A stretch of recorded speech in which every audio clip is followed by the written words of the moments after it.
a ciência comportamental em governos. E para falar sobre o tema, convidamos Rafaela Bastos, presidente do Instituto Fundação João Goulart, da Prefeitura do Rio e Head Nudge Rio. É geógrafa, especialista em economia comportamental e branding e mestranda em políticas e análises internacionais. Muito obrigada por sua presença e com a palavra, Rafaela Bastos.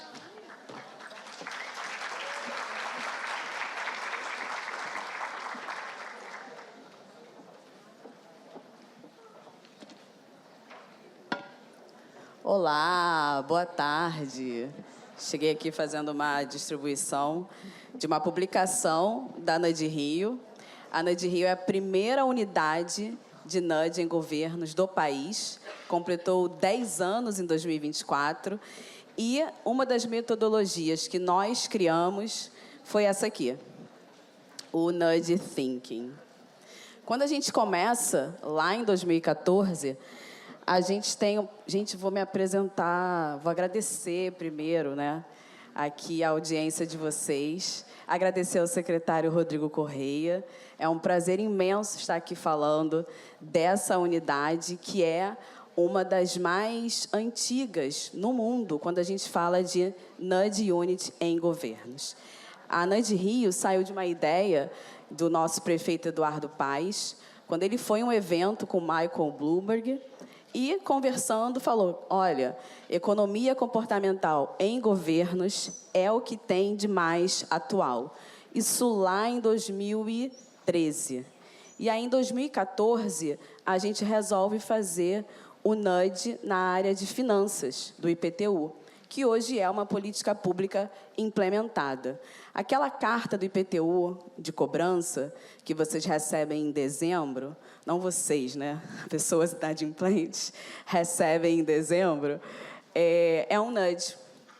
Dezembro é uma época em que geralmente não tem cobrança de IPTU, a última parcela é em novembro. Então, a gente incrementou essa data no calendário do IPTU, de arrecadação, e as pessoas recebem, inadimplentes, em sua residência, essa cartinha. Esse nudge, esse incentivo ao pagamento, fez com que a Prefeitura arrecadasse mais de 300 milhões em 3 anos de experimento. Atualmente, já é uma política implementada, sem o apoio direto da Nudge Rio. Bom, mas o que é esse tal de nudge? Muita gente fala como se fosse um grande milagre, e não é. Tem muito estudo por trás, tem muitos dados, e a gente vai ter aqui a próxima mesa falando sobre ciência comportamental e integridade. O nudge, ele é uma metodologia, uma ferramenta dentro da disciplina economia comportamental, bastante difundida dentro da economia comportamental, mas atualmente muitas instituições utilizam o termo ciência comportamental. Então, isso significa dizer que é um conjunto multidisciplinar de análise para que sejam criados incentivos que observem o processo de tomada de decisão das pessoas, olhando expectativas de comportamento, consequências e o processo decisório em si. Numa tradução literal, nudge é um empurrãozinho. Tem um livro muito famoso do Richard Thaler e do Cass Sunstein chamado Nudge. E lá em 2013, 14, quando a gente começa a Nudge Rio, a gente só tem essa Bíblia na mão, o livro Nudge. Só que quem leu esse livro sabe que ali não explica exatamente como é feito esse incentivo, e sim apresenta o que se deseja incentivar, qual a mudança de comportamento que se deseja alterar e os resultados do incentivo criado para essa alteração. Quando a gente cria a Nudge Rio, a gente passa pelo processo de refletir como se fazer projetos Nudge. Então, é sobre um pouco disso que eu vou trazer aqui para vocês. Como que a Prefeitura do Rio aplica NUD. É extremamente importante destacar que a NUD Rio ela tem uma opção metodológica que é só fazer projetos NUD no acesso à política pública. Frequentemente, a gente que é servidor público de carreira, principalmente, e tem muita experiência naquilo que faz, a gente pensa que algumas soluções estão dadas, que algumas soluções a gente já viu, já tentou, eu já sei isso. Mais 4 anos, vem um prefeito novo, de novo essa história. Eu já conheço isso, eu já tentei, já fui, já voltei. Qual é o benefício para quem é agente público, servidor público ou gestor público, tomador de decisão, incluir o NUD na sua metodologia de elaboração de políticas públicas? É simplesmente você trazer nesse processo a perspectiva do cidadão. É você imaginar como o cidadão toma a decisão ao acessar esse serviço público. E isso pode fazer com que a solução encontrada seja mais efetiva, tenha mais aderência ao comportamento do cidadão. E a gente vai ver um exemplo aqui. A definição de NUD aqui é qualquer aspecto da arquitetura de escolha que altera de forma previsível o comportamento das pessoas, sem mudar seus incentivos econômicos, proibir opções de escolha ou não preservar a liberdade. Essa é uma definição clássica, mas eu gosto de trazer esse modelo aqui de representação dessa ideia para que se aproxime mais da nossa capacidade de entendimento do que é NUD. O NUD se baseia em decisão, ação e resultado. E, geralmente, a gente acredita num modelo de comportamento tradicional que a gente toma uma decisão, eu quero tomar uma decisão X, eu vou à academia, geralmente a gente escolhe isso às segundas-feiras, né? Toma essa decisão domingo à noite. E a gente acredita que na segunda-feira, às 6 horas da manhã, a gente também frequentemente opta pelo primeiro horário. Às 6 horas da manhã estarei lá e o resultado é que, no mesmo dia, estaremos mais dispostos fisicamente. Só que no modelo de vida tradicional, a coisa não é bem assim. É tipo, ai meu Deus, eu tenho que começar a academia amanhã, né? Não dá mais para adiar. E a ação é aquela que a gente vai verificar quando o despertador tocar às 5h30 da manhã. Muita gente não levanta, tem gente que consegue levantar, e às vezes o resultado é aquele, não, eu confio, eu vou lá e vai dar tudo certo.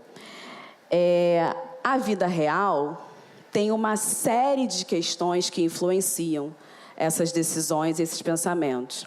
Comportamento é uma resposta a um estímulo. E não apenas ao estímulo que a gente vê, tem conscientemente a noção. Que estímulo é esse? Um amigo do lado dizendo que é bom fazer. Também nos estimula essa iluminação, a cor da roupa, a cor do ambiente, as informações disponíveis. Então, às vezes, uma decisão pode ser que sim, pode ser que não, mas pode ser também que talvez. A ação, às vezes, vai depender do que a gente decidiu, mas também do que está ainda nos estimulando no momento que a gente toma a atitude. E o resultado, a gente pode imaginar, pode prever, mas pode também acontecer outros aspectos que influenciam esse resultado. E aí, quando a gente fala de NUD para alavancar instituições, e principalmente em governos, a gente está falando de 3 pilares. Na NUD Rio, a gente pensa nessa capacidade de análise para políticas públicas, olhando o aspecto da previsibilidade comportamental.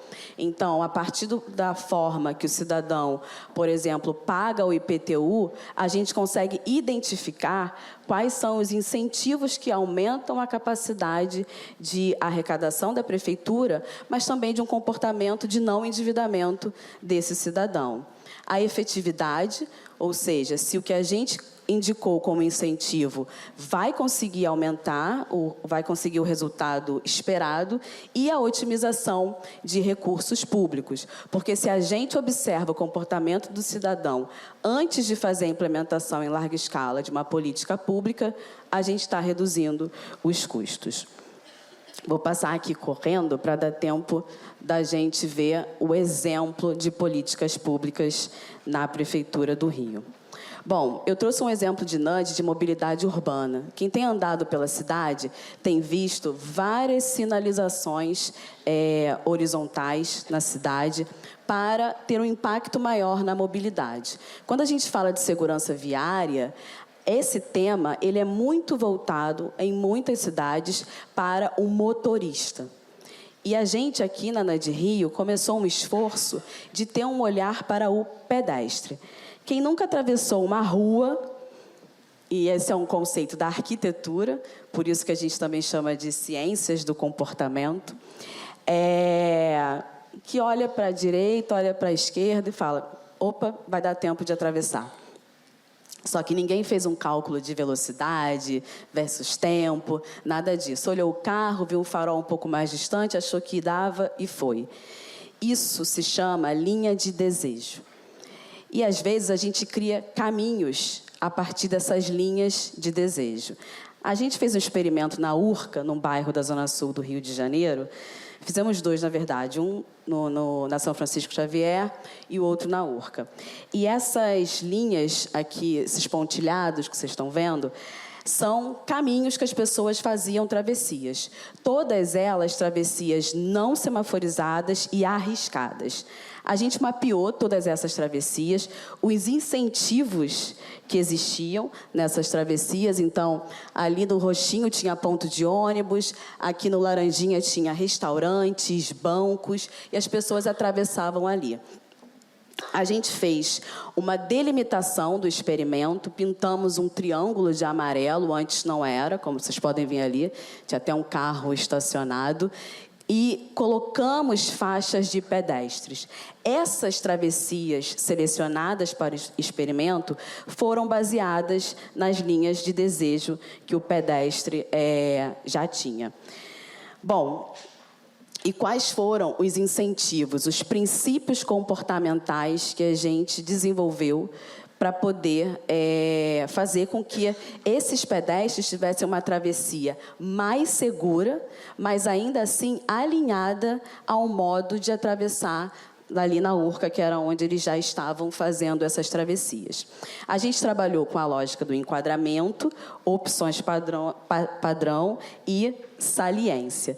Quando a gente fala de saliência, a gente está falando da pintura em amarelo desse trecho, que também era o que comprovava a efetividade do experimento. Então, se a pessoa atravessou pisando no amarelo, para a gente já contava como algo efetivo.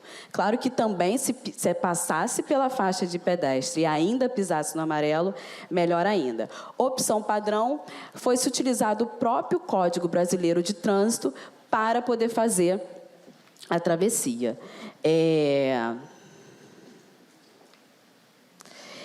Iluminações também a gente utilizou para poder fazer essa...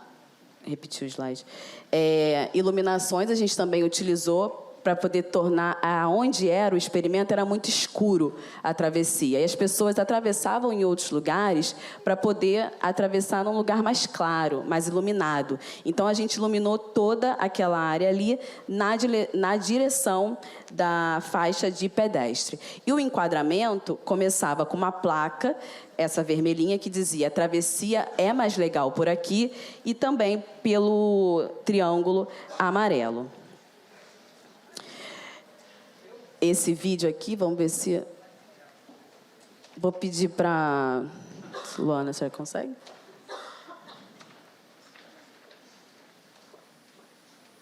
Pra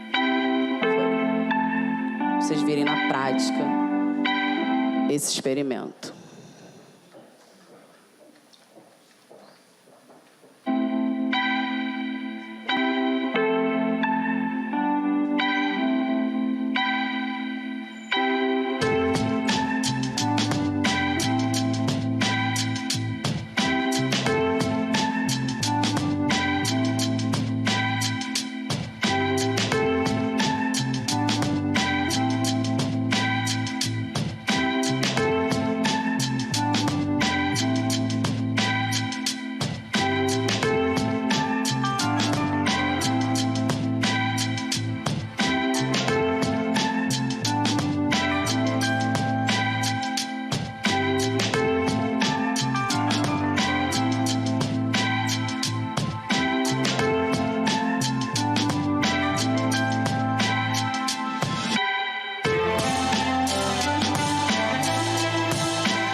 Bom, esse experimento fez com que acontecesse uma redução de 23% dos movimentos indesejados, ou seja, de pedestres, cidadãos atravessando em locais de risco. A gente conseguiu reduzir essa prática, esse comportamento. Como é feito o experimento? A equipe de NUD foi para a Urca, fez contagem de pedestres, observou o ambiente durante uma semana, de 6 da manhã às 10 da noite, que era o horário de maior fluxo, identificou mulheres, homens, crianças, idosos, latas de lixo, horário, né, em que o lixo passava. Então, todo o ambiente foi documentado para que a gente mudasse um aspecto na arquitetura de escolha, ou seja, para que a gente alterasse algo no ambiente para que fizesse com que cidadãos mudassem o seu comportamento. E NUD é sobre isso, não é a manipulação do comportamento do cidadão. O NUD, ele observa o processo decisório a partir do modelo, da estrutura, da instrumentalização, de como esse cidadão acessa o serviço público. Então, a gente olha para esse processo e cria os incentivos corretos para que o cidadão tenha benefícios ótimos com essa decisão.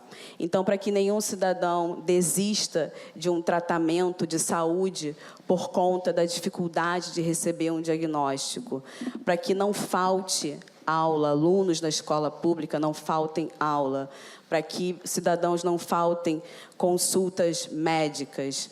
Então, quando a gente faz um incentivo NUD, ele está olhando para os benefícios que o cidadão pode ter ao acessar a política pública.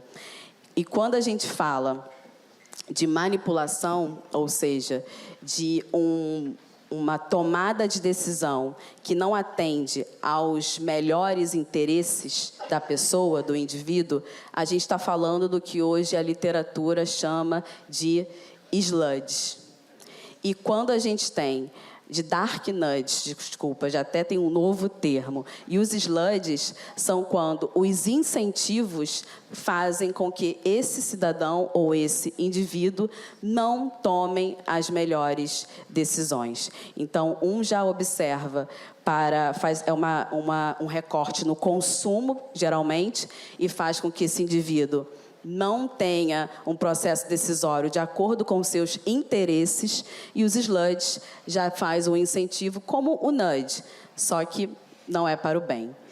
E nós aqui na NUD Rio temos um compromisso com o cidadão carioca e, dentro dessa lógica, a gente tem implementado projetos de NUD na Prefeitura do Rio para que o cidadão tenha benefícios cada vez maiores ao acessar as políticas públicas. E a gente queria contar essa história aqui para vocês, que vão ser agraciados com uma pauta super necessária, que é comportamento, integridade e ciência do comportamento. Obrigada.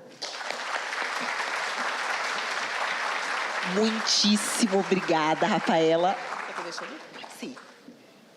Pela incrível apresentação sobre o NUD Rio, e gostaria de solicitar que a senhora continuasse no palco para receber o certificado e para uma foto oficial. E para a entrega do certificado, gostaria de chamar a doutora Cristina Galvão, nossa querida Cris, subsecretária municipal de Integridade e Transparência.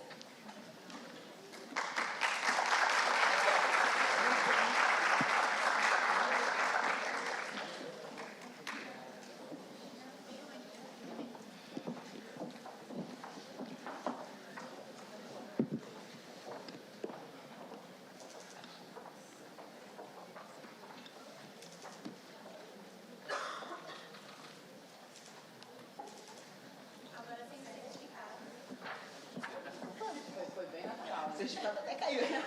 Ele já pulou.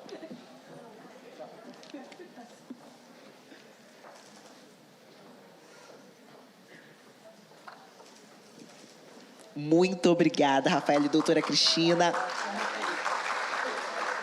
Agora, em conexão com a apresentação anterior, pelo tema da ciência comportamental, convidamos os integrantes da mesa A Ciência Comportamental como chave para a cultura de integridade.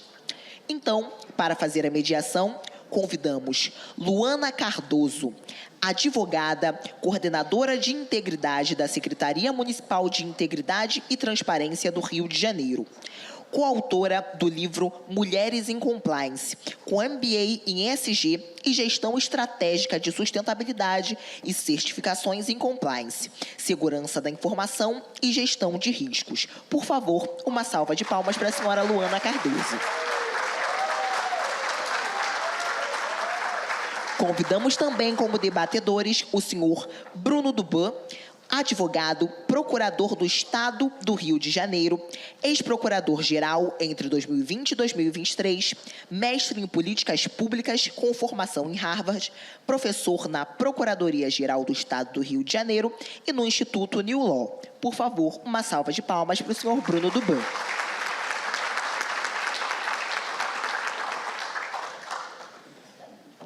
Convidamos também como debatedora a senhora Patrícia Álvares de Azevedo Oliveira, que é secretária de Integridade Pública e Auditoria Federal de Finanças e Controle da Controladoria Geral da União, doutorando em Políticas Públicas e mestre em Governança e Desenvolvimento pela Escola Nacional de Administração Pública.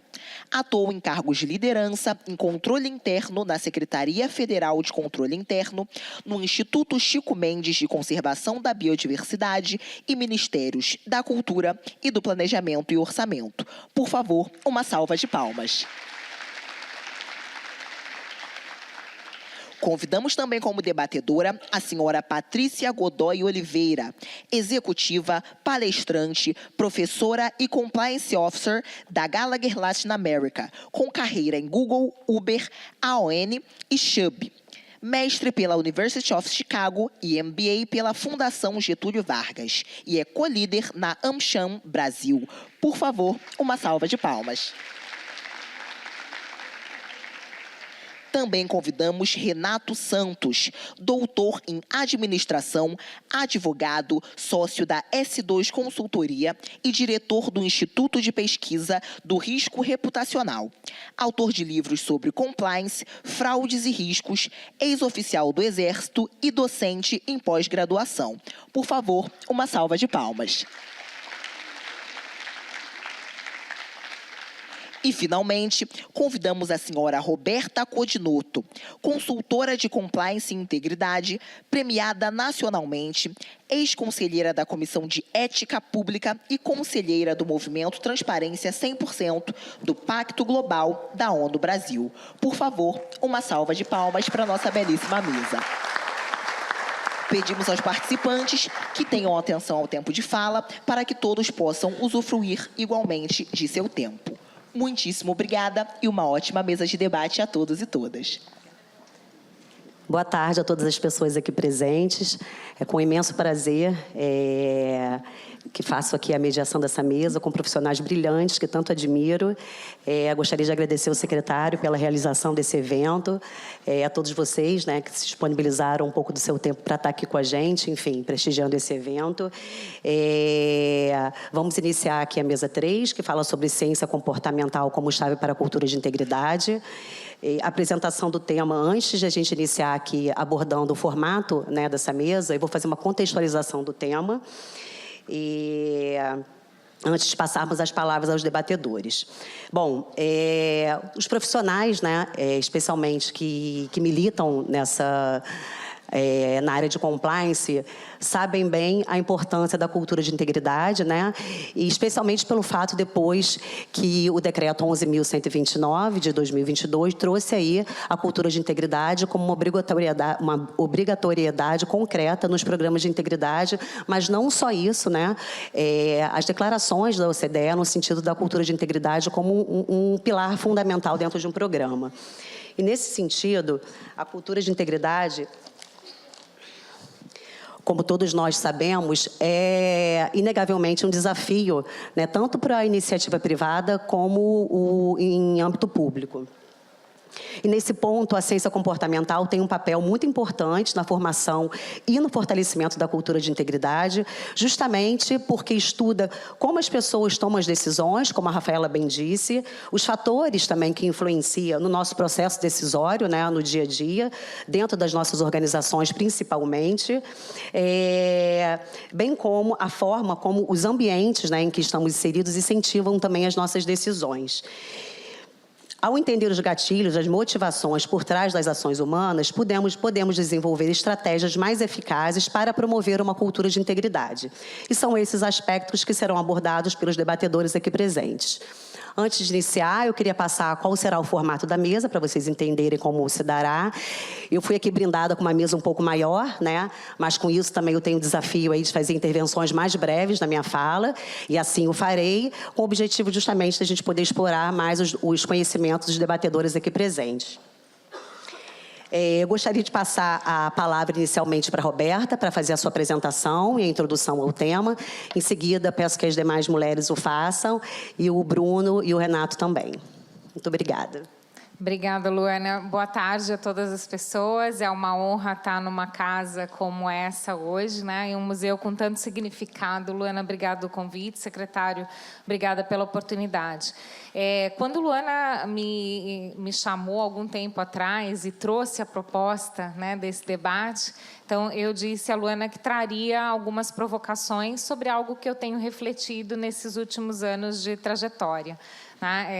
Trabalhando com treinamentos corporativos, tanto para empresas privadas quanto setor público, e tendo atuado em organismos, né? Há muitos anos eu me dedico ao voluntariado e iniciativas de promoção à integridade. Eu me deparei inúmeras vezes com provocações, e acredito que a fala anterior à nossa foi muito significativa, porque falar desse nudge é fundamental para entender esse aspecto comportamental.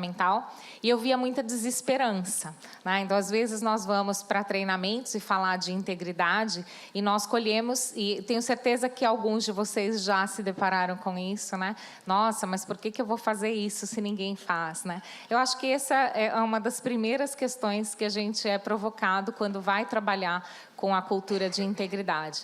Então, de tanto ouvir, né? Para que eu vou fazer isso se ninguém faz? Ou quem está acima de mim não faz? Ou trabalhando, né, com o setor público, próxima do setor público, aqui muda tudo muito rápido, então, quando a gente começa a implementar alguma coisa, logo as pessoas mudam e isso não vai para frente, então também não vou fazer.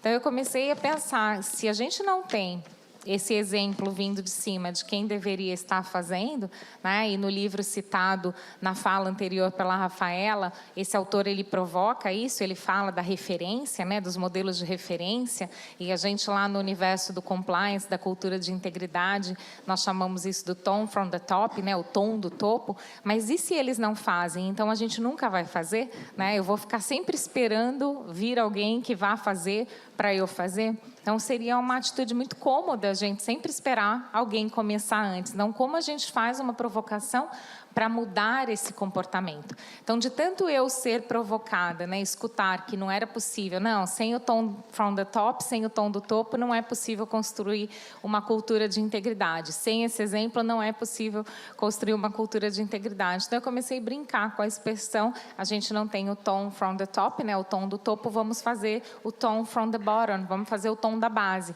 Então, como a gente provoca essa mudança comportamental na cultura da base das organizações, né?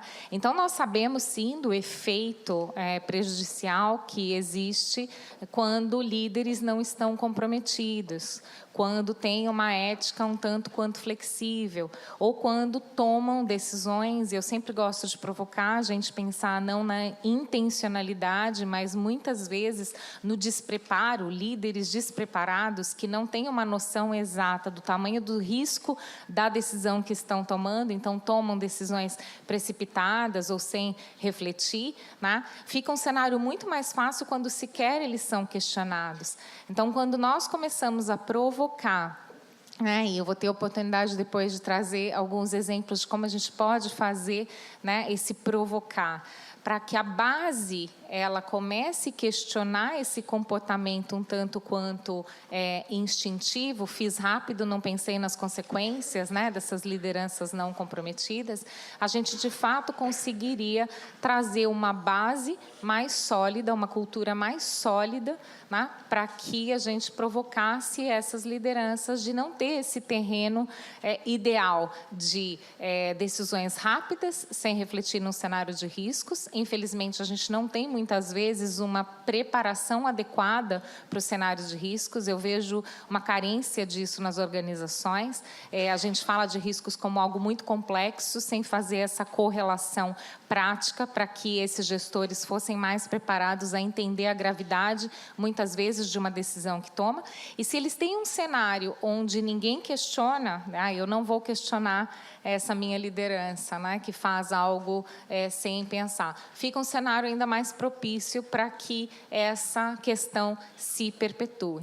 Então, comecei a provocar muito a possibilidade de, sim, implementarmos medidas efetivas em que se proporcione um treinamento na base dessas organizações e com uma série de provocações, e a gente está aqui num painel e vamos escutar várias técnicas e várias possibilidades, né, que a gente possa promover essa cultura na base. E, com isso, ter uma liderança que se sinta, no mínimo, desconfortável de agir sem pensar, agir rapidamente, tomar decisões sem pensar, né, com pessoas abaixo, questionando e a gente mudando esse modelo. Então, essa a proposta inicial que eu queria trazer, Luana, dessa cultura da base nas organizações. Obrigada.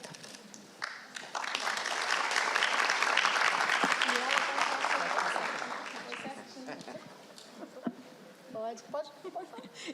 Então, vamos lá. Eu estou muito, muito contente de estar aqui, muito honrada. Para mim, como brasileira, é um orgulho falar nesse espaço, no Rio de Janeiro, e nesse espaço maravilhoso de inovação, né? Muito obrigada pelo convite, obrigada, secretário, obrigada a todos que estão aqui presentes. O que eu queria começar falando? De uma frustração que eu tinha como advogada, que comecei a trabalhar em empresa, eu já estou em empresa há mais de 20 anos, nos últimos 17 em empresas americanas enormes, de capital aberto, vocês ouviram aí. Qual era uma frustração muito grande que eu tinha?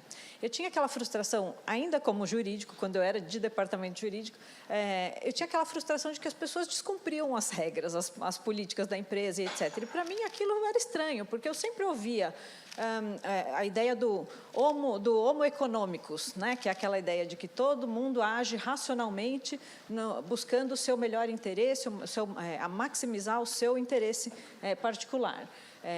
E eu ouvia aquilo e eu pensava, mas as pessoas não estão agindo racionalmente, não estão decidindo de uma maneira tão lógica assim na prática. Eu via nas investigações, nas situações que a gente passava, e eu falava, deve ter alguma coisa a mais aí, né? Enfim, e depois veio a explicação para mim, que para mim a grande explicação foi com o Daniel Kahneman, explicando o sistema 1 e sistema 2 do cérebro, o funcionamento do cérebro. Sistema 1 é aquele sistema rápido, é o sistema do fight or flight, que ele fala, que quando você se sente numa situação de ameaça ali, você vai tomar uma decisão rápida, você usa uma parte do cérebro específica que é preparada para tomar decisões rápidas. O nosso organismo é muito esperto. Então, ele é preparado para economizar energia e tomar essas decisões rápidas, só que com base em heurísticas, em atalhos mentais. De acordo com toda a experiência que a gente teve ao longo da vida, a gente fica acondicionado a tomar algumas decisões que o nosso cérebro aprendeu como decisões corretas naquela situação. Então, além disso, existem os nossos vieses, né? Os nossos vieses conscientes e inconscientes, mas principalmente os inconscientes, que fazem com que a gente decida de uma certa forma. E muitas vezes esses vieses têm um significado importante, não são necessariamente ruins, eles só estão aí. O sistema 2, explica o Kahneman, é o sistema mais reflexivo, que toma mais tempo para decidir, é o sistema mais lógico, mas ele toma muito mais tempo. Então, ao longo da nossa vida, a gente vai tomando decisões com base no sistema 1, no sistema 2, não dá para separar totalmente. E isso, para mim, foi uma explicação que fez sentido, porque as pessoas ali, numa situação sob pressão, por exemplo, um vendedor, né, uma pessoa da área de venda, sob pressão que precisa fechar aquela venda, acaba tomando algum desvio, acaba decidindo de um jeito que não é o jeito de acordo com a política. E muitas vezes a pessoa não faz conscientemente, a pessoa toma essa decisão inconscientemente. Na maioria das vezes é inconsciente essa decisão, não tem uma vontade de fazer errado. E aí o que me trouxe esse insight foi esse livro aqui, que é a nossa bíblia de ciência comportamental aplicada ao compliance, o livro Muitos, que fala, o nome vem justamente daí, muitos, porque a maioria das pessoas quer fazer a coisa certa, não chega, não acorda de manhã pensando como é que eu vou tirar vantagem para mim. Na maioria das vezes não é isso, esses são os poucos. E aí, quando a gente pensa em um programa de compliance da empresa, um programa de integridade, a gente tem que pensar que ele tem que servir para os muitos. Ele não tem que servir para aqueles que vão violar, porque aqueles que vão violar já vão violar, com má intenção. A maioria das pessoas quer fazer o certo. E aí a gente precisa desenhar o programa para que seja mais fácil para essas pessoas tomarem a decisão certa. Como é que a gente faz isso? Pensando eu preciso atingir o sistema 1, eu preciso dar um jeito de fazer a pessoa ter experiências, ter situações, ter incentivos para que, mesmo rapidamente, ela tome a decisão certa, sem precisar lembrar daquela política que normalmente está na prateleira lá dos escritórios, hoje em dia prateleira virtual. Então é isso, como é que a gente consegue fazer isso? E a gente vai falar um pouco mais para frente, mas eu fui, junto com as minhas equipes por onde eu passei, a quem eu sou eternamente grata, inventando coisa. Até antes de ter o livro, a gente começou em 2015, por exemplo, a gente começou a inventar uns treinamentos diferentes, usar trechos de séries de Netflix para ajudar a dar exemplos que a gente queria, e a gente via o impacto positivo desse tipo de iniciativa mais criativa, vai com o lado direito do cérebro.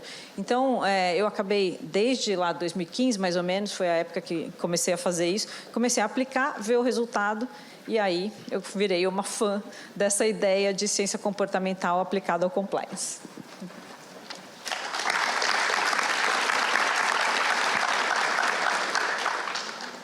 Bom, queridos, boa tarde a todas e todos. Eu estou falando aqui de um olhar do setor público, né? Então, é interessante essa mesa, agradeço o secretário, agradeço a Luana o convite. A gente tem aqui perspectivas distintas de onde a gente está falando e para quem a gente está falando, né?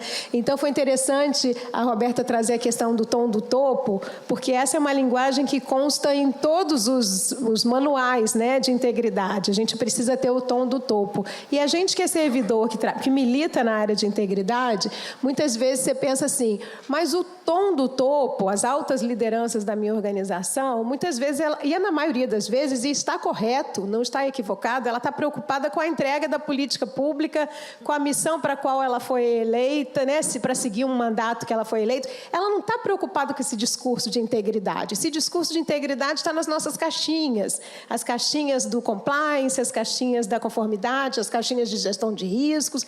E aí, como é que a gente faz? Então, a gente não faz nada, que é a postura que a Roberta trouxe, né? E aí, existe uma publicação da OCDE de 2023 que fala de fortalecimento de liderança em integridade na administração pública federal, e eles vêm trazendo uma reflexão para nós. Quando a gente fala tom do topo, não precisa ser o topo da organização. As nossas médias lideranças são fundamentais, porque quem está se relacionando com os servidores, com o dia a dia, quem dá o exemplo do dia a dia são as médias lideranças. São, muitas vezes, os servidores, os burocratas resilientes que estão lá, independente do governo que está à frente do comando daquela organização.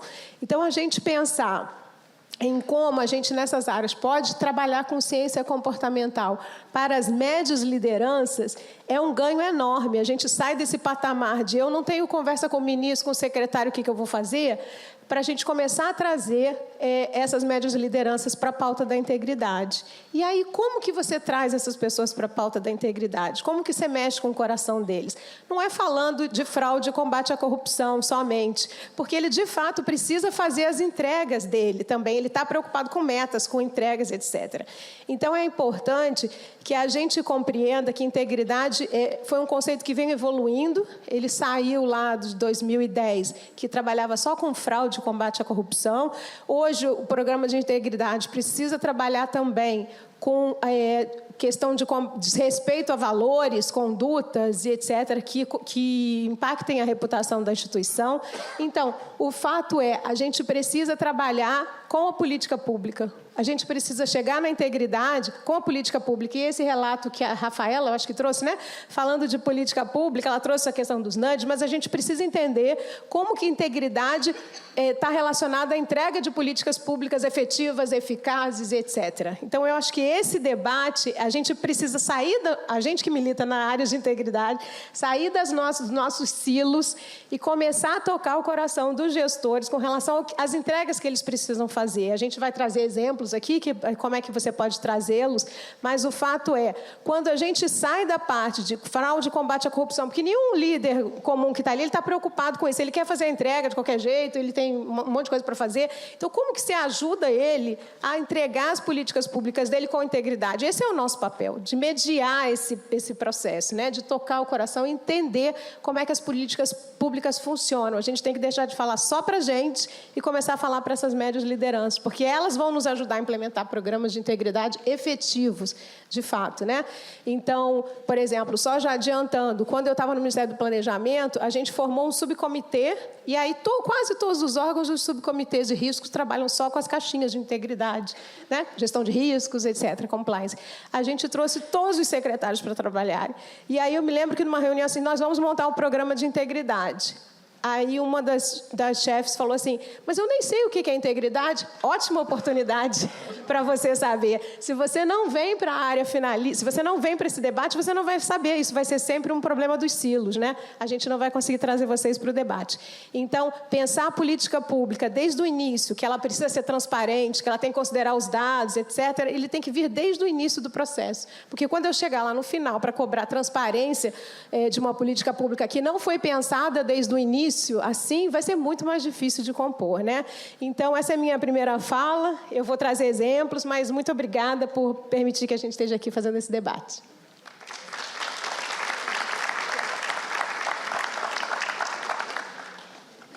Bom, eu queria agradecer o convite e agradecer principalmente ao Morfeus, o deus do sono, que ele geralmente começa a passear nesse horário, te procura e faz assim, ó, venha para o meu reino.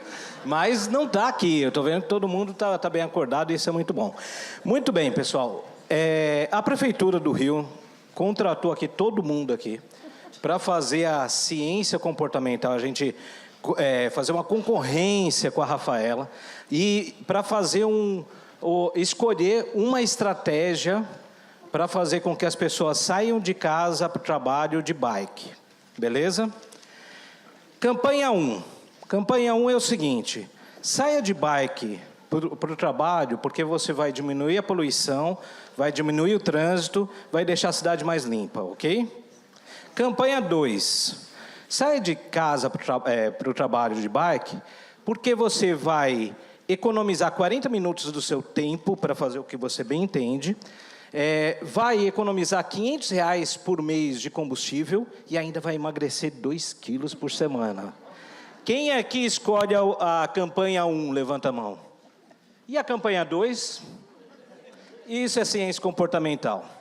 Aí a minha pergunta é o seguinte, que a Roberta, ela sempre fala o seguinte, ó, o Renato sendo o Renato, que eu gosto de jogar a serpente no nosso jardim.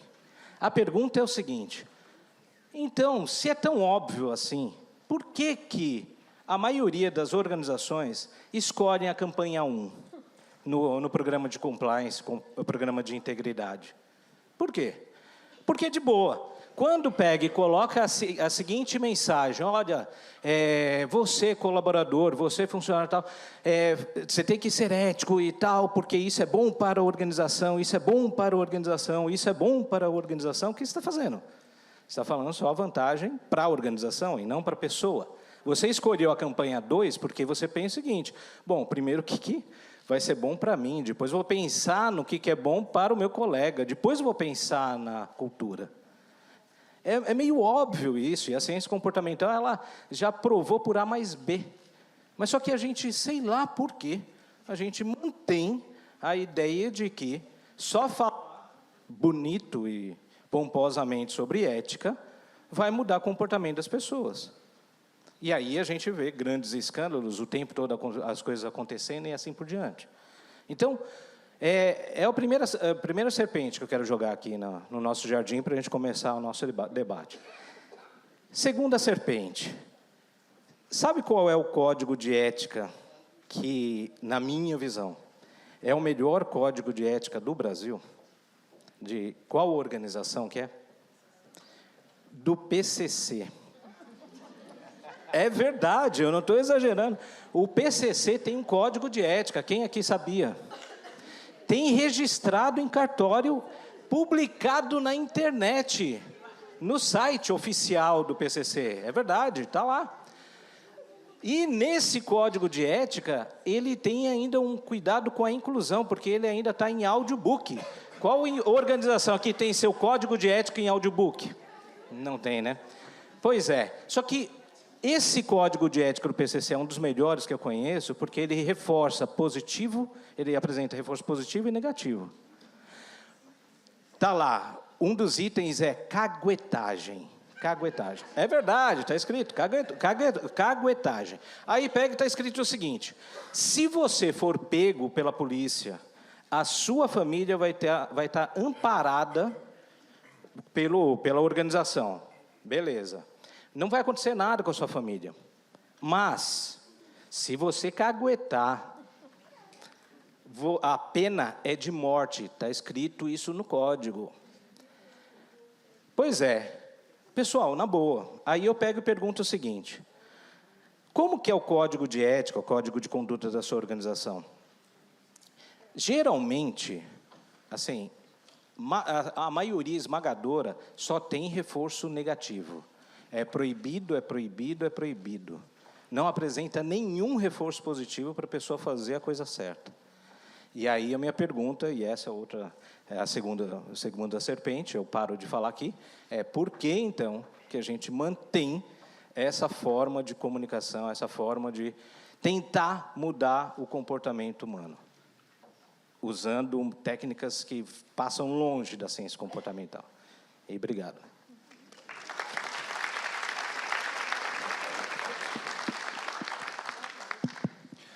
Bom, boa tarde a todos. Queria inicialmente agradecer o convite da Prefeitura, na pessoa do secretário e grande amigo Rodrigo Correia, agradecer Luana pela introdução, meus colegas de painel.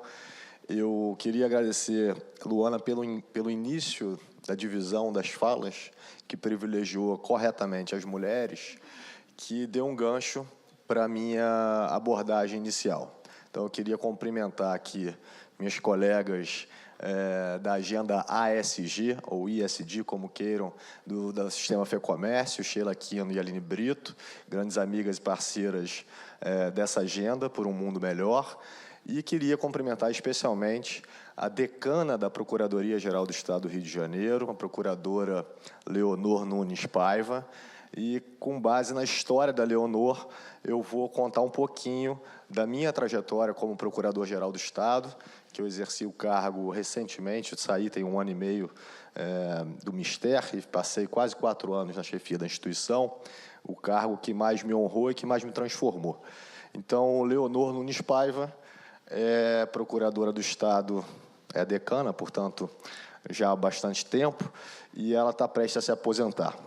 Então, eu sempre escutei na Procuradoria, eu sou procurador há 21 anos, a história de alguns homens que trabalharam na Constituinte. 2, basicamente. E eu nunca tinha escutado a história de uma mulher que tinha trabalhado na Constituinte. Pois bem, na Procuradoria, durante a minha gestão, a gente criou algumas iniciativas para melhorar o clima organizacional. E todas elas, ao final, na segunda parte da minha fala, vão conversar com a ciência comportamental. Então, a gente criou, por exemplo, um laboratório da felicidade para melhorar o clima, permitir que as pessoas se conectassem, desenvolvessem seus dons. A gente criou uma comissão de combate ao racismo estrutural e institucional dentro da instituição e criamos também uma comissão para promoção da igualdade de gênero. E aí vai tocar com a história da Leonor. Eu encaminhei para a Emerge 9 colegas para estudarem igualdade de gênero. e o chamado compliance de gênero, para que a gente tivesse ciência por trás das nossas práticas, para mudar o respeito às mulheres e a proteção e a defesa das mulheres dentro da instituição. Eis que um dia as meninas ou mulheres voltam e falam assim: pô, a gente está tendo aula com as pessoas, as mulheres que participaram do lobby do batom. Alguém sabe o que é lobby do batom?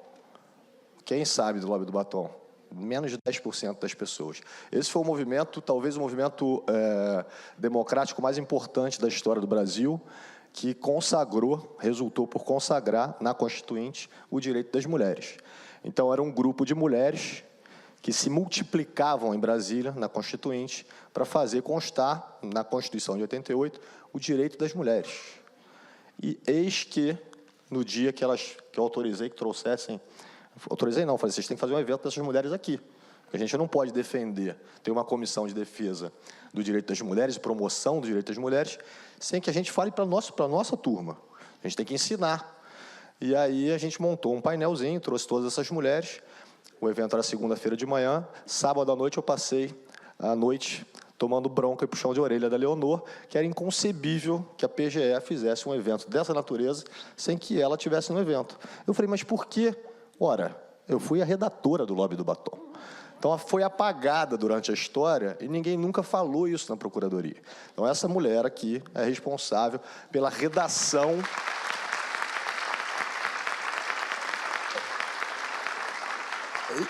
E ela conta um negócio que é absurdo.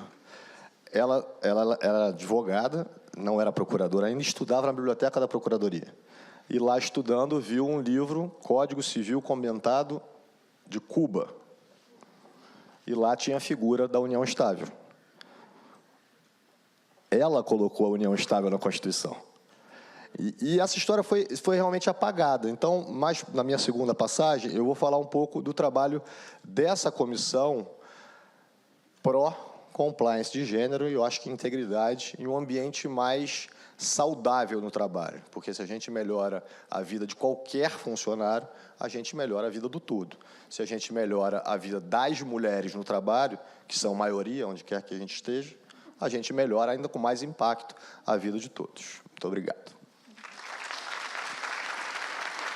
Obrigada pelas excelentes introduções. Aí eu queria aproveitar a fala da Patrícia, que eu achei bem interessante quando você falou do livro Muitos, né, Patrícia, que de fato é um divisor de águas para quem, né, minimamente estuda esse tema.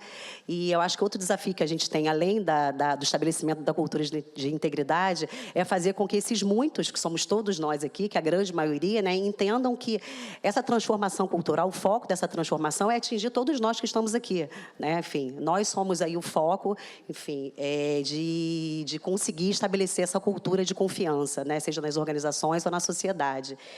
E aí, considerando esse ponto, eu gostaria de dirigir a primeira pergunta para você, Renato, com a seguinte indagação. A ciência comportamental tem revelado que o nosso comportamento é muitas vezes guiado, como você mesmo disse, por vieses cognitivos, atalhos mentais e também por pressões do ambiente em que estamos inseridos, mais do que por intenções racionais e planejadas. Diante disso, quais são os gatilhos comportamentais que a ciência identificou que levam muitas pessoas a cometerem fraude em sua organização? Ok, vamos lá. O primeiro modelo preditivo foi em 53, para o Cressey, e ele pega e fala que tem o triângulo da fraude, que ele pega e fala o seguinte, que tem a racionalização, ou seja, o quanto que a pessoa ela justifica para si que aquilo não é errado ou não é tão errado assim. Então, um exemplo disso, eu lembro que eu entrevistei um fornecedor, e aí eu perguntei para ele, você já pagou algum suborno para alguém aqui na empresa? Ele ficou bravo comigo, ele, não, lógico que não, eu sou muito ético e tal. Falei, você já deu algum presente para alguém aqui na empresa? Já. Qual o valor, mais ou menos? 20 mil reais. Eu falei, mas que presente foi esse? Foi uma moto? Não, ele foi em dinheiro. Eu falei, mas cara, mas você falou que não pagou suborno. Aí ele ficou bravo de novo. Ele, mas não é suborno, porque eu dei de coração. Então, isso é a racionalização, quando a pessoa ela justifica para si. Aí, beleza. Aí, depois vem a pressão. O quanto que a pessoa ela sente pressão, por exemplo, para chegar num resultado, né? Então, aí a Patrícia colocou isso. Muitas vezes, até a organização, ela tem uma relação esquizofrênica com o colaborador. Porque chega para o cara e fala, não quero saber se o pato é macho, eu quero o ovo. Te vira! Traga o resultado no final do dia. Aí o cara está saindo desesperado. Ai, meu Deus, eu vou... Aí ele, mas não esquece o compliance. Sabe, né? É essa fala. Aí, beleza, tem a pressão. Aí tem oportunidade. Quanto que a pessoa tem acesso a bens, a escolhas, por exemplo, de fornecedor X ou Y, e vai. Aí depois teve o diamante da fraude em 2004, que esse diamante acrescentou um item, uma das variáveis, que é a questão da capacidade. A pessoa tem que ter competência para cometer a fraude. Se não tiver competência, não vai acontecer. Beleza. A gente defendeu em 2016, na tese de doutorado, um quinto elemento, que é a disposição ao risco. O que é disposição ao risco? É o quanto que a pessoa aceita aquele risco para cometer a fraude. Então, passa primeiro pelo risco-perigo. A pessoa tem que superar o medo. Se superar o medo, vai. Segundo ponto, ou segunda fase aí dessa disposição ao risco, é risco-probabilidade. A pessoa vai analisar o seguinte, o que já aconteceu aqui na organização? Fulano já cometeu uma fraude e não aconteceu nada. Ou ainda ele foi demitido sem ser por justa causa, né? E recebendo todos os direitos e tal. Ou seja, tudo acaba em pizza. Essa percepção de impunidade também facilita a pessoa tomar a decisão para cometer a fraude. E aí depois tem o risco-aventura. Risco-aventura, o que é? O quanto que a pessoa ela vai analisar se... qual a chance disso dar ruim? Então, aí eu vou dar um exemplo aqui mórbido, que é o caso da Chapecoense, a tragédia da Chapecoense. Eu não sei se você lembra, assim, que aconteceu a situação. A esposa do piloto deu uma entrevista no Fantástico e ela chorava torrencialmente e falava, meu marido não é assassino, meu marido não é assassino. E ela repetia isso várias vezes. E eu acredito nela. Por quê? Para ele ser assassino, ele tinha que ser suicida.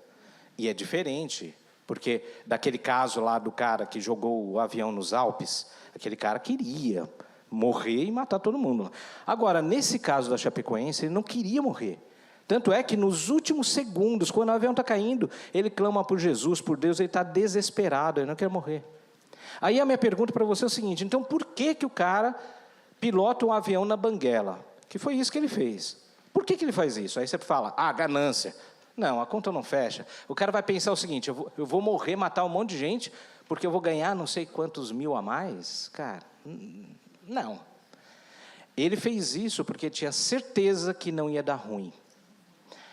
Isso que dá para entender, muitas vezes, uma decisão, por exemplo, quando um executivo é alertado que a barragem pode estourar e matar várias pessoas, destruir, e ter um impacto que teve, ou se não, a plataforma de petróleo pode explodir se não fizer tal ação, ou ter que, enfim, ou mesmo ter que pegar e fazer uma manutenção em relação ao sul, lá no Rio Grande do Sul, Porto Alegre, se ele tem a ciência de que, puxa, eu tenho que fazer isso, porque senão pode dar ruim, ele não faz por quê?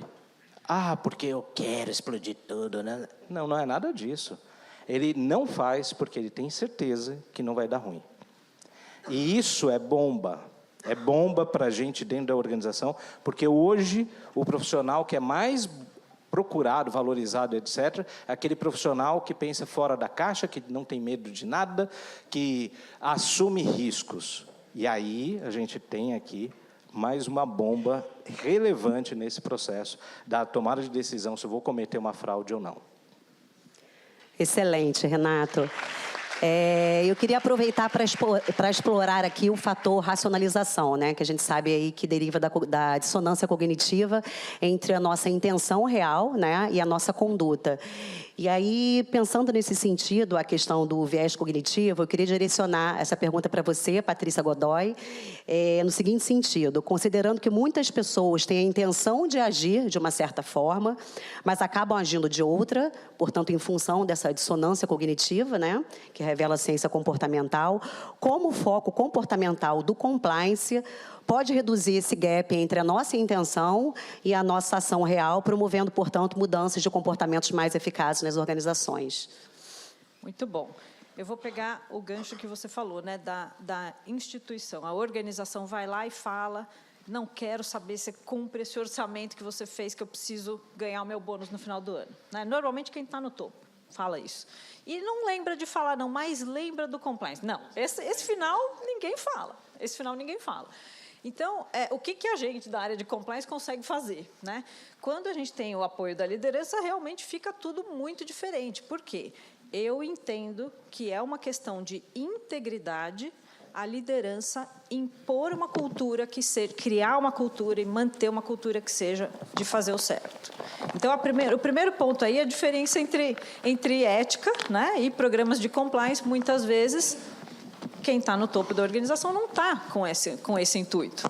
Está pensando lá no compliance, que é o compliance que depois a CGU vai checar para ganhar o selo Proética. Cumpre tudo? Beleza, vamos ganhar o Proética. E ainda a organização ainda parece que é maravilhosa. Né? Enfim, eu não estou interessada nisso. Eu estou interessada na integridade real. Compliance ou criação de cultura em que as pessoas, de fato, estejam incentivadas por fora e por dentro a fazer a coisa certa. Isso é difícil de fazer? Eu não acho que é tão difícil, não. E vou dar alguns exemplos aqui. Quando a cultura da empresa é uma cultura em que as pessoas podem ser autênticas, podem colocar os seus medos, podem falar sobre as coisas de maneira aberta, a gente vê muito menos propensão a comportamentos, a desvios éticos aí. Então, como é que a gente faz isso? Eu gosto muito de começar por diversão. Quem lembra aqui daquele treinamento, daquele episódio do The Office com o treinamento de assédio? Alguém lembra? Vão procurar na internet, quem ainda não viu, que é divertidíssimo. Porque, assim, dá treinamento daquele jeito, pelo amor de Deus, não dá. É o chefe lá, que é o maior assediador, falando como se fazer o certo, sendo que ele não faz. Então, tudo começa pelo exemplo. Quem aqui cria filho sabe que o filho aprende com o seu exemplo, com o que você faz, não com o que você fala. Então, vamos tentar mudar. Foi assim que eu tentei, que eu acho que consegui em algumas situações, tentar fazer treinamentos um pouco mais divertidos. Até a palavra treinamento eu acho que é meio condescendente, porque parte do pressuposto que tem alguém que ensina e que o outro está lá só para aprender, quando, na verdade, todo mundo aprende. Então, vamos falar em sessões com compliance. Então, vamos lá. Eu fiz uma sessão com compliance ontem na empresa. E isso daqui é um exemplo que eu trouxe, que vai ser o meu presente para a Luana aqui, que é um bolinho. A gente deu esse bolinho para todo mundo que foi. Então, quando a pessoa entra na sala para fazer uma sessão com compliance e tem um bolinho lá, ou qualquer mimo, qualquer coisa, a pessoa já muda o mindset. Então, ainda tem uma frasezinha aqui, ó. Com ética e integridade, adoçamos nosso caminho para o sucesso. É fofo. Não custa quase nada. Você pode nem fazer um doce. Você pode fazer um cartãozinho, qualquer coisa. Gente, não custa nada. Esse tipo de coisa não custa nada. Está custando meu dilema que eu estou... Não. Esse aqui é dela. Então, usar da criatividade para personalizar o treinamento ou a sessão e fazer com que as pessoas se sintam bem. Acho que esse é o primeiro ponto. As pessoas precisam se sentir bem. As pessoas se sentindo bem, elas se abrem para a troca, né? E aí elas começam a contar também das situações que elas vivem. Tem um palestrante internacional chamado Richard Bistrong. Qual que é a história dele, que eu acho muito interessante, que ilustra exatamente isso. Ele foi preso por corrupção, por violação ao FCPA, nos Estados Unidos, é um americano, uma violação que aconteceu na Argentina por um representante comercial. Ele foi colocado como diretor de vendas internacional, sem nenhum preparo para o que ele ia encontrar na América Latina. O americano não conhece de América Latina. E ele deixou passar uma situação que ele naquele segundo ali que aconteceu, ele achou que tinha alguma coisa errada, mas ele não falou nada. Ele se omitiu naquela fração de segundo. Ele sempre fala em todas as palestras dele, talvez, se o presidente da empresa tivesse me falado que alguma coisa desse tipo poderia acontecer e eu poderia negar que ele iria me apoiar, talvez eu tivesse tomado uma decisão diferente. Ele cumpriu 19 meses na prisão por causa disso. E é exatamente isso. Quando a gente cria esses ambientes para essas sessões, em que as pessoas podem falar abertamente, em que não existe caça às bruxas, a gente consegue ir mais fundo no coração da pessoa. E aí, a ideia é você trazer situações que a pessoa realmente consiga se enxergar naquele mundo, naquela situação, situações reais. E aí, quando ela enfrentar uma situação real parecida com aquela que a gente discutiu ali na sessão, a pessoa vai saber o que fazer de maneira instintiva. Então, reforço positivo, né, que o Renato já citou antes, ambiente de troca, não caça às bruxas, deixar as pessoas serem autênticas, isso faz toda a diferença do mundo. E repetição no seguinte sentido, vamos conversar mais sobre isso. A gente fez um treinamento em que a gente mandava um formulário com 3 perguntas antes do treinamento começar, 3 dias antes. A gente mandava assim, onde você já trabalhou na vida, né, para ter alguma noção de quem era aquela pessoa que vinha para o treinamento, uma música que você gosta e um filme que você gosta. E aí, sei lá, das 20 pessoas convidadas, 3 respondiam. Tá tudo bem. Dos 3 que respondiam, eu tinha lá 3 músicas, então pelo menos eu começava com isso. As pessoas estavam chegando, era um treinamento online, as pessoas estavam chegando, a gente deixava tocando de fundo aquelas 3 músicas que as pessoas citaram.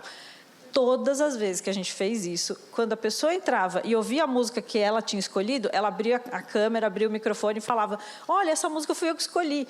Isso gerava uma empatia em todo mundo que estava ali presente. A pessoa ficava feliz e todo mundo que estava em volta falava, olha, esse pessoal cuidou das pessoas. Quando as pessoas se sentem cuidadas, elas reagem de outra forma com você. Então, crie esse ambiente, não gaste tempo em coisa que não precisa, não gaste dinheiro em coisa que não precisa, gasta dinheiro em criar um ambiente em que as pessoas se sintam acolhidas. E aí, com inclusão, com tudo que a gente precisar, para que a pessoa seja, a partir dali, um propagador de boas práticas. Perfeito, Patrícia. E eu acho que, aliado à realização de treinamentos, especialmente esses treinamentos que a gente cria um ambiente favorável, né, para que as pessoas se sintam à vontade de se colocar, enfim, que a gente traga provocações em relação a dilemas morais, enfim. Aliado a esses treinamentos, a gente tem também uma ferramenta muito poderosa que é o nudge, né, como a Rafaela bem trouxe. E eu direciono a pergunta para você, Patrícia Alves, no seguinte sentido. De que forma o nudge pode impulsionar a transformação cultural nas organizações e torná-las mais eficazes, além dos programas de integridade e implementação de políticas públicas? E, se possível, você citar aqui algumas ações, né, no âmbito do governo federal. Obrigada. Obrigada, Luana. Eu acho que assim, um grande desafio para o setor público, e aí eu falo muito de um olhar meu, porque, de fato, a realidade do setor privado me parece bem diferente da nossa, talvez não seja, mas, enfim. O fato é que a gente tem obrigatoriedades, né? Então, todos os órgãos e instituições acabaram implementando seus programas de integridade. E, via de regra, porque isso é muito normatizado, os programas não são customizados. Os programas são copia e cola do coleguinha da secretaria do lado, do ministério do lado, do órgão do lado, né? Então, o que é importante para você construir uma cultura de integridade, para você usar os nudges? A primeira coisa é conhecer a cultura da sua organização. Para que ela serve? Qual é a missão dela? O que ela tem que entregar? Como são os funcionários, os servidores daquela organização? Então, você fazer um treinamento ou qualquer trabalho de nudge no Ministério da Cultura é muito diferente de você fazê-lo no Ministério da Fazenda. Os servidores do Ministério da Fazenda têm um perfil que não vai... Se você talvez fosse juntá-los para fazer um trabalho assim, mais lúdico, eles vão dizer, ai, que coisa chata, eu já estou cheio de coisa para fazer, um monte de planilha, etc, etc. E o pessoal da cultura vai adorar se você juntar e fizer um encontro de música, etc. Então, assim, até para desenhar os seus nudges, você tem que saber qual é a sua organização.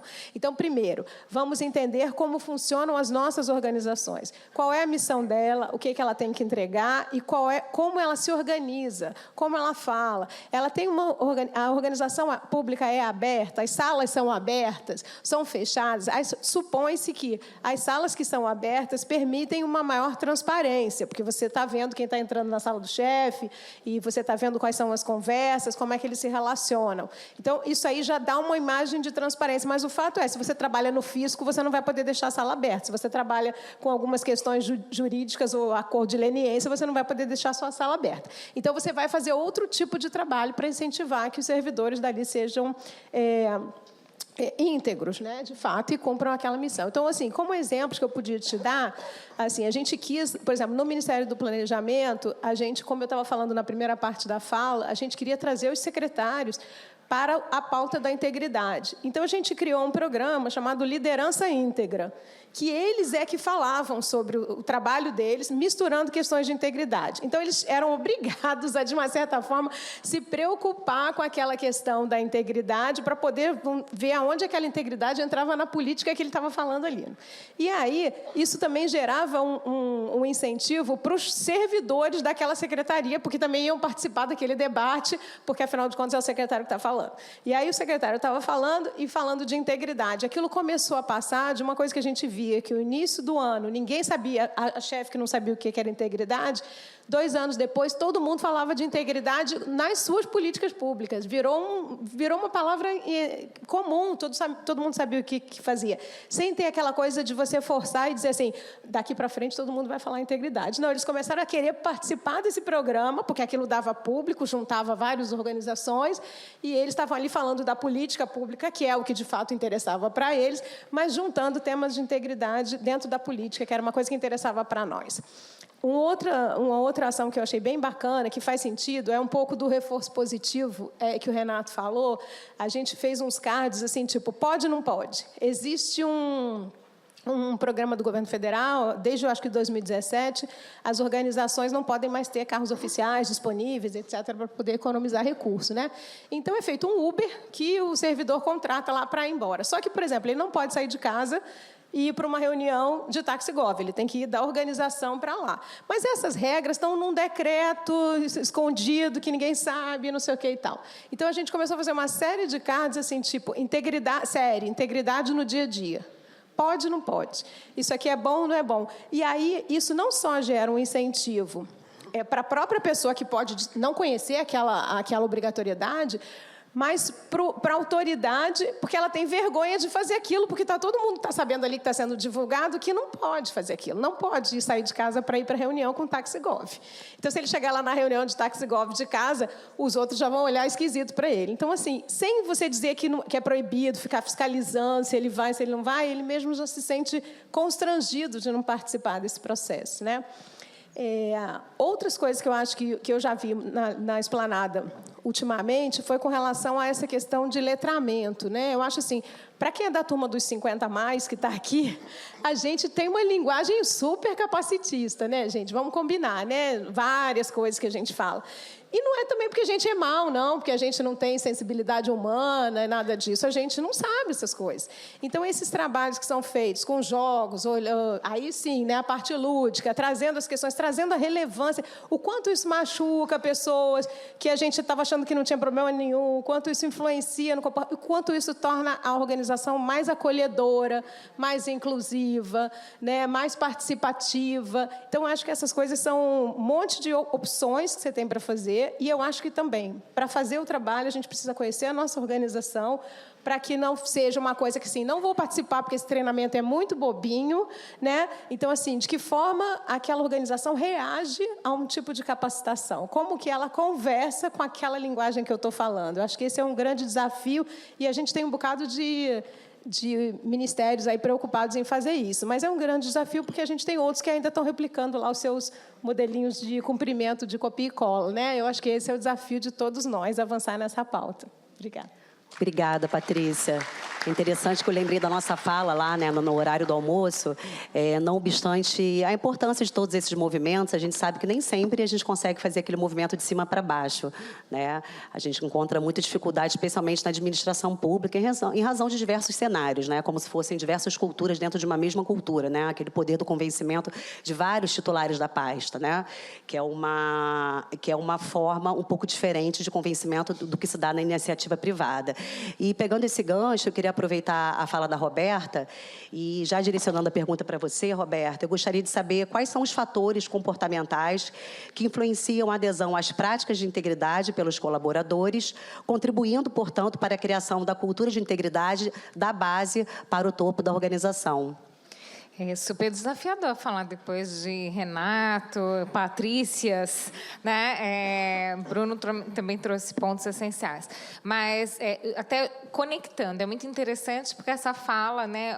Muitos de nós, um tema conecta no outro e esse era o objetivo, né, desse painel. Então, Patrícia trouxe tema fundamental, Patrícia Godoy falando o exemplo é fundamental. A gente sabe disso, né? Exemplo é fundamental. Mas e se ele não tem, né? E essa é a minha provocação esses anos todos. Então, a gente senta e não faz nada, porque se o exemplo não tem, então a gente senta e chora todo mundo junto, porque, né, vamos continuar fazendo errado. E não é bem assim que deveria acontecer, porque justamente trazendo o exemplo que a Patrícia trouxe, né, da liderança sabendo que todo mundo sabe ou que aquilo vai ser questionado, então eu penso 2 vezes antes de agir. Então, como que a gente consegue provocar isso? Há anos trabalhando com treinamentos, né? São muitas horas de treinamento nos meus últimos anos. Eu comecei a entender que muitas pessoas chegam com a consciência, né? Então, ninguém é de todo ruim. Então, a Patrícia trouxe alguns aspectos disso, né? As pessoas têm consciência daquilo que não é muito legal. Então, alguma consciência existe. Mas eu preciso reforçar essa consciência, muitas vezes esclarecer a regra. A gente tem muitas situações que são cinzas, né? Não é à toa que a gente chama alguns cenários de risco de zonas cinzas, porque não é muito claro. Então, a gente precisa trazer para a consciência essas regras, clarear um pouco elas, mas mais do que isso, nós precisamos fazer as pessoas sentirem. Então, trabalho há muitos anos com uma metodologia de conscientização e sensibilização. E faço sessões, né, de sensibilização. Como que eu faço as pessoas compreenderem que aquilo tem sentido para mim, faz sentido para mim. Renato trouxe um exemplo, né, terrível. Se você não fizer, você morre. Eu não quero chegar nesse ponto, né, de se você não fizer, você morre. Mas como as pessoas sentem?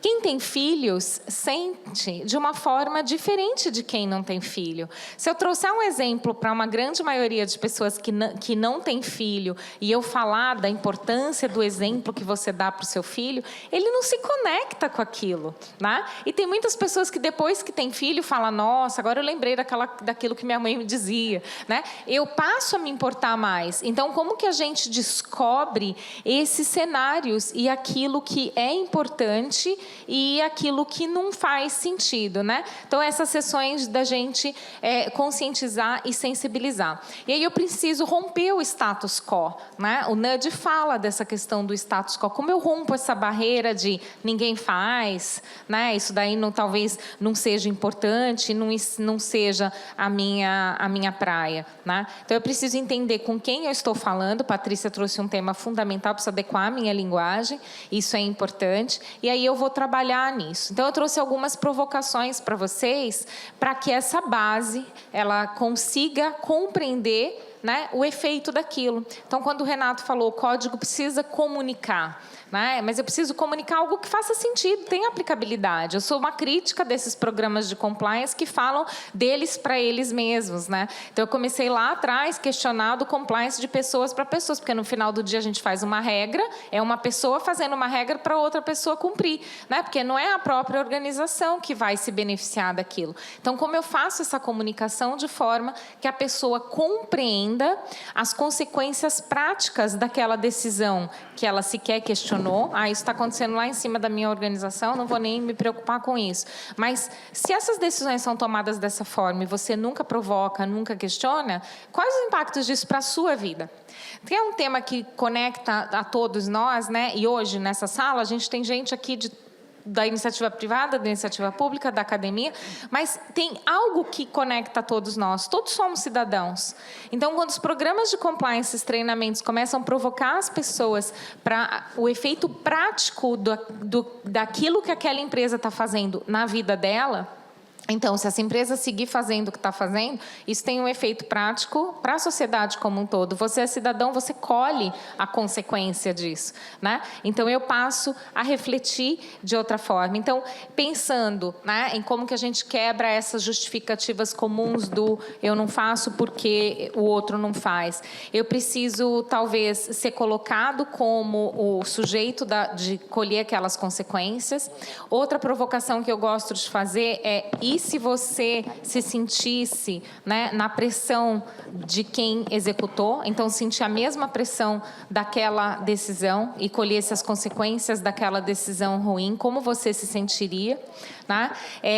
Outra questão também é que como você tomaria essa decisão se fosse você? Então, te faz também refletir se eu não deveria pensar em como os caminhos da minha organização estão indo. E um tema muito legal e se você fosse colocado de frente para o resultado daquela decisão? Se você tivesse que conversar com aquele resultado, né? E eu passei por uma experiência muito interessante.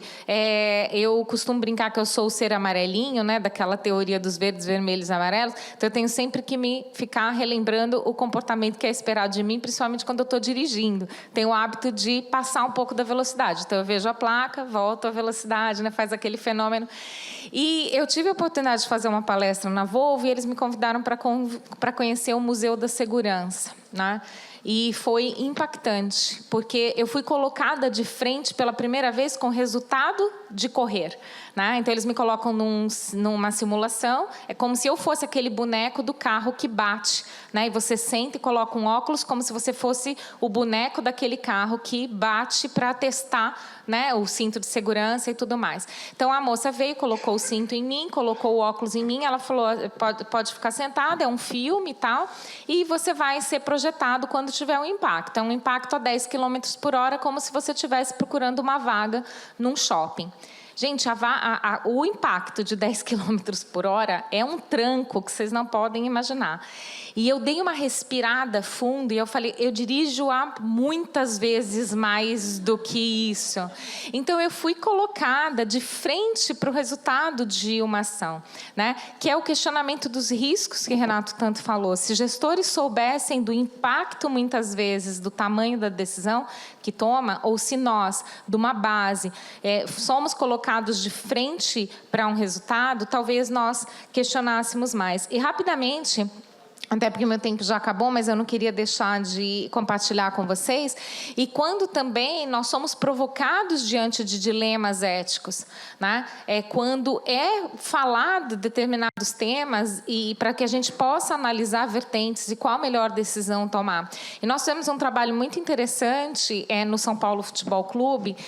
Nós convidamos os filhos dos colaboradores para fazer um projeto experimental chamado Vivências. E nós fizemos uma palestra para as crianças com uma equipe de teatro e nós brincamos com eles com relação a valores, né? Então, esses são os valores que são importantes para os jogos de hoje. Nós ensinamos para eles justiça, honestidade, empatia, lealdade. E depois a gente levou eles para o campo para que eles jogassem bola. Intencionalmente, os instrutores tinham que provocá-los a fazer algo não ético. Então, os instrutores tinham que fazer, mas se você empurrar um amiguinho, você ganha. E as crianças olhavam para os instrutores e falavam, isso não é ético, isso não é justo, isso não é empático. Então, o resultado em campo foi sensacional, mas o melhor era o que a gente pretendia. Então, uma semana depois, nós fizemos uma pesquisa de opinião com os pais dessas crianças e eles falaram que eles tinham outras crianças em casa, né? Então, eles pensavam 2 vezes antes de furar o farol amarelo, porque o farol estava ficando amarelo, né? Então, aquilo era perigoso e tudo mais. Então, produziu o resultado esperado. Então, através, né, dessa mudança aqui na base, a gente colocou eles diante de dilemas éticos, eles tomaram as melhores decisões com base no cenário proposto e lembrando dos valores que nós provocamos, né? E eles fizeram essa construção com os adultos que a gente queria.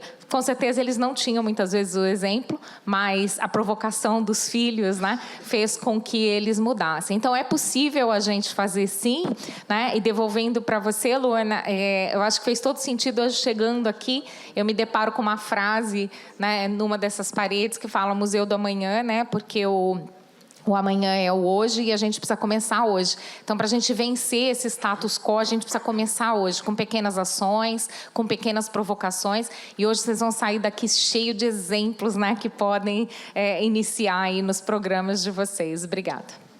Muito obrigada, Roberta.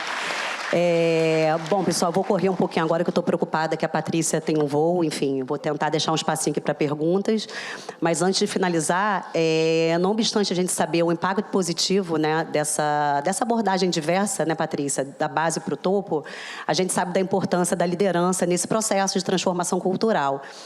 E aí, nesse sentido, Bruno, eu gostaria de direcionar essa última pergunta, te perguntando o seguinte: de que forma os líderes públicos podem influenciar a cultura organizacional e serem indutores da integridade por meio da ciência comportamental?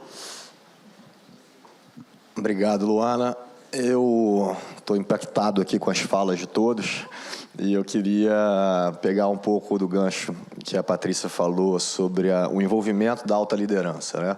Partindo do pressuposto que não existe só uma liderança nas instituições, nas organizações, existem vários níveis de liderança, mas que é fundamental o envolvimento da alta liderança. Não adianta, no meu exemplo, como eu comecei homenageando a minha decana e falando da pauta do compliance de gênero, a gente precisava mudar. Vou fazer um passo atrás. Eu assumi a procuradoria no auge da segunda onda da pandemia, com um governador afastado por decisão judicial, o então governador que me convidara ainda no cargo como interino, uma enorme crise fiscal no Estado, com orçamento só para mais 3 meses de vida. E, então, o nível de estresse, o clima organizacional muito ruim, a totalidade das pessoas estavam insatisfeitas com o ambiente que a gente tinha que liderar. Então, eu precisava passar uma imagem de que a Procuradoria continuava a funcionar, ainda de máscara, 98% dos nossos colaboradores trabalhando de casa, naquele inferno que foi atravessar a pandemia, uma crise mundial. E a gente precisava dar um recado de que a instituição continuava a funcionar. Então, diariamente, no Instagram da instituição, eram postadas fotos da gente trabalhando. Eu me lembro de ter feito reunião com vários secretários políticos na instituição. Eles entravam sem máscara, eu pedia, não, coloca a máscara, por favor, que a gente vai tirar uma foto aqui e a gente precisa passar a mensagem que a gente está se cuidando, né? Uma imagem que você tem que passar. Então, nesse ambiente todo, os colaboradores clamavam por um socorro, quase que um pedido de salvamento. Olha, a gente está morrendo aqui. Foi feita uma pesquisa de campo em que 87% dos nossos colaboradores apresentavam distúrbios mentais, problemas de ansiedade, medo, falta de pertencimento, sem voz, sem papel, sem senso de existência dentro da instituição. Então, a gente precisava mudar. E mudar a cultura sem o envolvimento da alta liderança era muito difícil. E na pauta de gênero, eu me tornei uma espécie de vigia, não de fiscal punitivo, mas eu falava a verdade com amor e com carinho. Então, eu chegava para meus colegas e falava assim, olha, você não pode mais mandar esse tipo de foto no grupo de WhatsApp, você não pode mais, numa reunião, interromper a fala das mulheres. Você tem que respeitar as mulheres. As mulheres não pode chamar de querida, né? Tá bom, querida. Então, eu tinha que ensinar quase que... o exercício que eu faço em casa com os meus filhos, eu tinha que fazer na instituição também, para dar o exemplo de que algo tinha mudado e que algo era preciso mudar. Então, quando eu gosto de ciência comportamental, eu estudei fora, na Universidade de Harvard, um curso que era tomada de decisão, decision making. E lá eles têm um laboratório para investigar como que as pessoas tomam decisões. E lá nesse laboratório você identifica a quantidade de preconceitos, os bias, que cada um de nós tem. É impressionante como eu fiz um exercício aqui na primeira fala, eu perguntei quem conhece o lobby do batom. E ninguém se manifestou. Quando eu levantei o braço, alguns vieram atrás. É possível que alguém tenha conhecimento sobre o lobby do batom e não tenha levantado o braço, mas quem foi impactado pela minha ação veio atrás. E isso é muito da ciência comportamental. Eu preciso dar exemplo. Na pauta de gênero, a gente fez um termo de cooperação, assinamos um termo de cooperação com um aplicativo chamado Maria da Penha, que é um aplicativo desenvolvido por uma startup da UFRJ que busca transmitir e divulgar o compliance de gênero e proteger as mulheres contra ataques e abusos morais e sexuais. A gente pegou o QR Code desse aplicativo e instalou em todos os banheiros femininos da instituição, para que as mulheres se sentissem seguras primeiro. E depois a gente instalou nos outros banheiros, nos outros corredores. A gente facilitou o acesso ao canal de denúncia e o líder foi para frente do Instagram dizendo, olha, a gente espera que não aconteça, mas se acontecer algo com você, pode denunciar que a gente vai estar ao teu lado. Uma colega minha sofreu, me procurou e falou, preciso ter uma reunião com você urgente. Sábado a gente fez uma vídeo e ela me disse, olha, estou sofrendo assédio moral no ambiente de trabalho. Eu falei, preciso que você denuncie. Se você denunciar, eu vou estar ao teu lado, a instituição vai estar ao seu lado, mas se você não denunciar, eu não posso denunciar, porque é o protocolo desse tipo de situação. Então, ainda bem que não foi o alarme, né?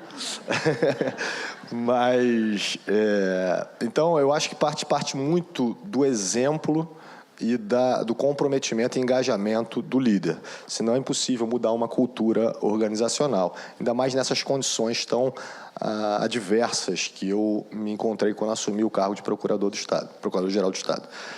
Para terminar, eu queria fazer um registro de exemplo ético e de integridade e parabenizar e enaltecer e agradecer muitíssimo a presença do nosso querido procurador, ex-procurador do município, Gustavo Schmidt, brilhante advogado, é um eterno procurador, mas que recentemente se exonerou do cargo de procurador do município porque não quis fazer da procuradoria um bico. Ele preferiu surfar e se dedicar a outras agendas que não a da Procuradoria, sem desmerecer, reconhecendo todo o carinho, amor e paixão que ele tem pela instituição e pelos amigos que lá fez, certamente, mas que teve um exemplo de integridade, uma atitude honesta e íntegra. E falou, olha, eu não consigo mais fazer tudo o que eu faço na minha vida profissional e ser procurador do município. Um exemplo que deve ser enaltecido. E a você eu dedico a minha fala aqui.